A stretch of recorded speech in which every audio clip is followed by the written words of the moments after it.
Hello everyone, we are on step 10 of loading CSS Flexbox by building a photo gallery on freeCodeCamp.org. We're going to select the header class element. We're going to use the text align property to center it.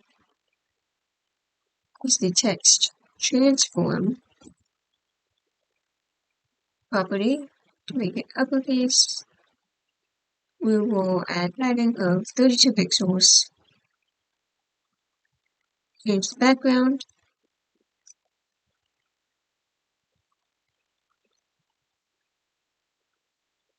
The text color to white.